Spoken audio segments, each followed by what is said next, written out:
Hello everyone, आप देख रहे हैं चैनल अमीन इन्फो। और दोस्तों, आज की इस वीडियो में हम दिल्ली यूनिवर्सिटी के अंडर ग्रेजुएट लेवल के एंट्रेंस बेस्ड कोर्सेज के एडमिशन प्रोसीजर के बारे में बात करेंगे। इसके अलावा हमने जो मेरिट बेस्ड कोर्स होते हैं जिसमें एडमिशन क्लास 12 के मार्क्स के बेसिस पर होता है, जैसे बीए, बीएससी, बीकॉम, इसके ऊपर भी हमने वीडियो बना रखी है। लिंक आपको वीडियो के डिस्क्रिप्शन बॉक्स में मिल जाएगा। तो एंट्रेंस बेस की हम बात करते हैं दोस्तों। सबसे पहली चीज़ आपको क्या करना है, रजिस्ट्रेशन फॉर्म फिल करना है दिल्ली यूनिवर्सिटी का अंडर ग्रेजुएट एडमिशन पोर्टल पे जाकर। ठीक है, फीस 750 रुपये है अनरिजर्व और ओबीसी की, और बाकी अदर कैंडिडेट के लिए 350 रुपये फीस है जो एक कोर्स है उसके लिए। ठीक है, यहाँ पर अंडर ग्रेजुएट लेवल पर जो एंट्रेंस बेस्ड कोर्स है उसके अंदर आपका DU जाट आ जाता है, जिसके अंदर 3 कोर्स हैं। इसके अलावा BLED आ जाता है, 5 year integrated course in journalism आ जाता है, जो इंग्लिश मीडियम में अलग है और हिंदी मीडियम में अलग है। बाकी मल्टीमीडिया एंड मास कम्युनिकेशन वाला कोर्स है, जो कि अगेन वुमेन के लिए है सिर्फ। बाकी इसके अलावा BA ऑनर्स म्यूजिक वाला कोर्स है, स्पोर्ट्स वाला कोर्स है, BSc हेल्थ साइंस वाला। तो ये सब कुछ कोर्स हैं एंट्रेंस बेस पे। ठीक है, तो एडमिशन प्रोसीजर हम समझते हैं। इससे पहले मैं आपको थोड़ा बहुत एंट्रेंस का बता देता हूँ। Entrance national testing agency conduct करवाएगी। ठीक है, 2 घंटे का एग्ज़ाम होगा और 100 क्वेश्चन उसमें आते हैं, और सही आंसर के लिए 4 मार्क्स आपको मिलते हैं, और अगर आपका आंसर गलत हो जाता है तो 1 मार्क्स आपका डिडक्ट कर दिया जाता है। ठीक है, एंट्रेंस की डेट अभी अनाउंस नहीं हुई है कोविड-19 पैंडमिक की वजह से। जो एडमिशन फॉर्म है उसको फिल करने की लास्ट डेट फ़िलहाल 4 जुलाई है। ठीक है जी। अच्छा, एडमिशन फॉर्म आपको फिल करना है। इसमें आपको अपना फ़ोटोग्राफ, सिग्नेचर लगाना है, 10th की मार्कशीट लगानी है, और अगर 12th का रिज़ल्ट आपका आ गया है तो 12th की मार्कशीट भी लगेगी। और अगर 12th का रिज़ल्ट आपका नहीं आया है तो भी आप अप्लाई कर सकते हो। जब रिज़ल्ट आ जाएगा 12th का तो उसके बाद DU अपना एडमिशन पोर्टल दोबारा ओपन करेगा, जिसमें आप अपने मार्क्स ऐड कर सकते हो। ठीक है, तो अगर रिज़ल्ट नहीं आया है तो टेंशन नहीं लेनी है, अप्लाई आप जब भी कर सकते हो। 12th की मार्कशीट के अलावा आपको अगर कोई रिजर्व कैटेगरी से बिलोंग करते हो तो उसका सर्टिफिकेट, अगर सर्टिफिकेट अभी आपके पास नहीं है, उसकी एक एक्नॉलेजमेंट स्लिप होगी जो कि आपने बनवाने के लिए दिया हुआ है सर्टिफिकेट, तो एक एक्नॉलेजमेंट स्लिप मिलती है, वो लगा देना, वो भी चल जाएगी। ठीक है, तो ये सब डॉक्यूमेंट आपको चाहिए ऑनलाइन फॉर्म फिल करते वक्त। अच्छा, फॉर्म फिल कर दिया आपने। अच्छा, फॉर्म फिल करते वक्त कुछ और चीज़ भी आपको दिमाग में रखनी है। ये चीज़ सिर्फ उन लोगों को दिमाग में रखनी है जो BLED या फिर DU जाट के लिए अप्लाई कर रहे हैं, क्योंकि ये दोनों ही कोर्स ऐसे हैं जो एक से ज़्यादा कॉलेज में करवाए जाते हैं। तो जब आप अपना फॉर्म फिल करोगे तो आपको कॉलेजेस का प्रेफरेंस भी वहाँ पर ऐड करना पड़ेगा। अगर आप BLED के लिए अप्लाई कर रहे हो वुमेन कैंडिडेट, तो 8 कॉलेजेस हैं BLED के। आदित्य महाविद्यालय है, श्यामा प्रसाद मुखर्जी है, और भी कॉलेजेस हैं। तो जिस कॉलेज में आपकी रुचि ज़्यादा है उसको आप नंबर 1 प्रेफरेंस दोगे, और जिसमें सबसे कम रुचि है उसको नंबर 8 या लीस्ट प्रेफरेंस दोगे। ठीक है, इस तरीके से आपको कॉलेजेस का प्रेफरेंस भी फॉर्म फिल करते वक्त चूज़ करना पड़ेगा। वहीं जो DU जाट के बच्चे हैं, अब DU जाट के अंदर 2 चीज़ें आपको करनी है। एक कॉलेज का प्रेफरेंस, दूसरा कोर्स का प्रेफरेंस। अब DU जाट के अंदर 3 कोर्स आते हैं। ठीक है, तीनों कोर्सेज का एक ही कॉमन एंट्रेंस टेस्ट होता है। तो आपको फॉर्म फिल करते वक्त जो है कॉलेज का प्रेफरेंस भी सेट करना पड़ेगा DU जाट के लिए, और कोर्सेज का प्रेफरेंस भी सेट करना पड़ेगा। ठीक है, बाकी एडमिशन फीस फिल कर दोगे तो ये रजिस्ट्रेशन फॉर्म आपका कंप्लीट हो जाएगा। इसके बाद आपको अपेयर होना है एंट्रेंस एग्जाम में। अब DU जाट के ऊपर और BLED के ऊपर मैंने सेपरेट वीडियो बना रखी है, लिंक आपको डिस्क्रिप्शन बॉक्स में मिल जाएगा। तो आपको एंट्रेंस एग्जाम में अपेयर होना है। एंट्रेंस एग्जाम में अपेयर होने के बाद ये लोग मेरिट लिस्ट डिक्लेयर करते हैं। ठीक है, अलग अलग कोर्सेज की मेरिट लिस्ट में क्या होता है दोस्तों, जो जितने भी बच्चे एग्ज़ाम में अपेयर होते हैं उनका नाम लिखा हुआ होता है और उनकी रैंक क्या है वो लिखी हुई होती है। ठीक है, मेरिट लिस्ट में हर बच्चे के नाम के आगे उसने कितना स्कोर किया, और 2 बच्चों का अगर स्कोर सेम होता है तो दोनों बच्चों की रैंक भी सेम होती है। ठीक है, ये होती है मेरिट लिस्ट। मेरिट लिस्ट एक बार आ जाती है तो उसके बाद आती है फाइनल रैंक। फाइनल रैंक किस तरीके से तैयार करी जाती है, अब जैसे सपोज मेरिट लिस्ट के अंदर 2 बच्चों के मार्क्स सेम हैं तो वो कुछ टाई ब्रेकिंग रूल यूज़ करते हैं। वो उसके एजुकेशन क्वालिफिकेशन के मार्क्स देंगे बेस्ट 4 के, जिसके ज़्यादा होंगे तो उसको हायर रैंक दे देंगे। और अगर एंट्रेंस स्कोर सेम हुआ और एजुकेशन क्वालिफिकेशन के बेस्ट 4 भी सेम हुए तो भाई फिर वो बेस्ट 5 देखते हैं। ठीक है, और अगर बेस्ट 5 भी सही हुआ है तो फिर वो डेट ऑफ बर्थ देखते हैं, जिसकी उम्र ज़्यादा होती है उसको रैंक ज़्यादा अलॉट करते हैं।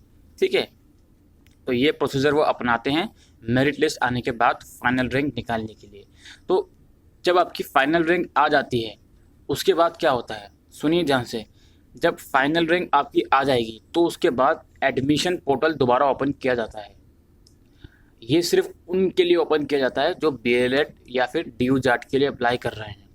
एडमिशन पोर्टल दोबारा ओपन करने का मकसद ये होता है कि आपने जिन जिन कोर्सेज़ के लिए जिन जिन कॉलेजेस का प्रेफरेंस ऐड किया था या डीयू जाट में कोर्सेज़ का प्रेफरेंस ऐड किया था उसको आप अपडेट कर सकते हो। क्योंकि आपकी एक बार रैंक आ गई, आपको पता है मेरी ये रैंक आई है, तो आपको फिर मौका मिलेगा भाई अब आप अपनी रैंक के अकॉर्डिंग उसको अपडेट कर लीजिए।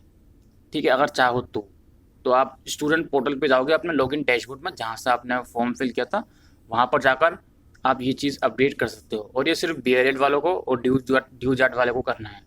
ठीक है, क्योंकि बाकी अदर कोर्सेज जो हैं उनका एक ही कॉलेज है, लाइक बीटेक का एक ही कॉलेज है और जर्नलिज्म वाले कोर्स का एक ही कॉलेज है। ठीक है, इस वजह से तो आप कॉलेज का प्रेफरेंस दोबारा अपडेट कर लोगे। इसके बाद आएगी आपकी पहली एडमिशन लिस्ट। ठीक है जी। अच्छा, पहली एडमिशन लिस्ट आ गई। अब ध्यान से सुनिएगा, पहली एडमिशन लिस्ट आने के बाद जिसका भी उस लिस्ट में नाम है वो क्या करेगा, अपने स्टूडेंट पोर्टल पे जाएगा।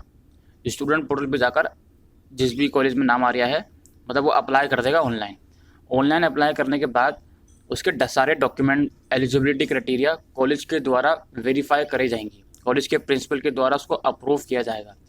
एक बार आपका लिस्ट में नाम आ गया, आपने ऑनलाइन अप्लाई कर दिया और कॉलेज के साइड से आपका एडमिशन अप्रूव हो गया, तो स्टूडेंट पोर्टल पर ही आपका पेमेंट का लिंक एक्टिवेट हो जाएगा और आप पेमेंट कर दोगे 24 घंटे के अंदर। एडमिशन अप्रूव हो जाए उसके 24 घंटे के अंदर आपको पेमेंट कर देनी है, तो आपका जो एडमिशन है वो सक्सेसफुल हो जाएगा। ठीक है।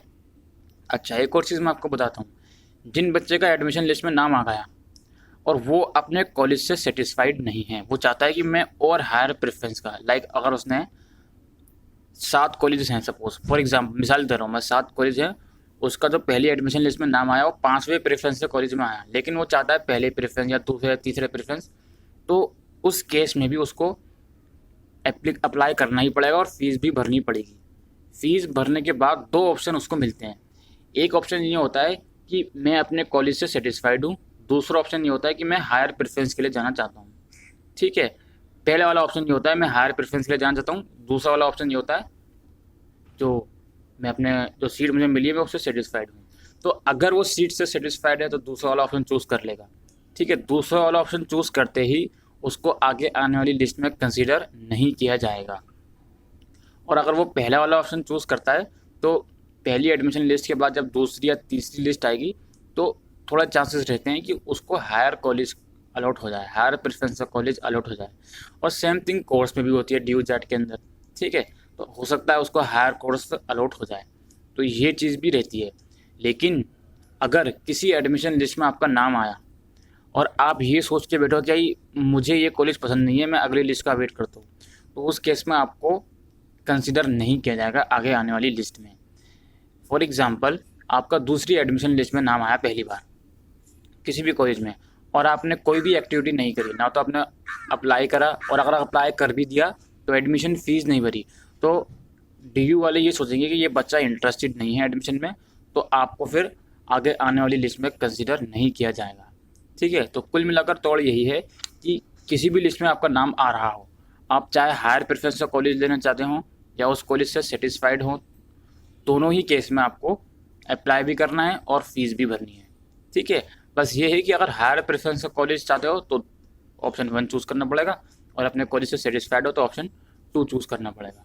ठीक है, अब एक और चीज़ मैं आपको बताता हूँ कि कई बार क्या होता है, आपका कॉलेज में नाम आ गया, आपने अप्लाई कर दिया ऑनलाइन, तो आपके डॉक्यूमेंट में कोई डिस्क्रिपेंसी होती है, कोई गलतियाँ होती हैं डॉक्यूमेंट में, तो कॉलेज के वाले क्या करते हैं, जो ईमेल आईडी और फ़ोन नंबर से आपने रजिस्टर किया था एप्लीकेशन फॉर्म, इसलिए मैं कहता हूँ कि फ़ोन नंबर और ईमेल आईडी एक्टिव रहना चाहिए।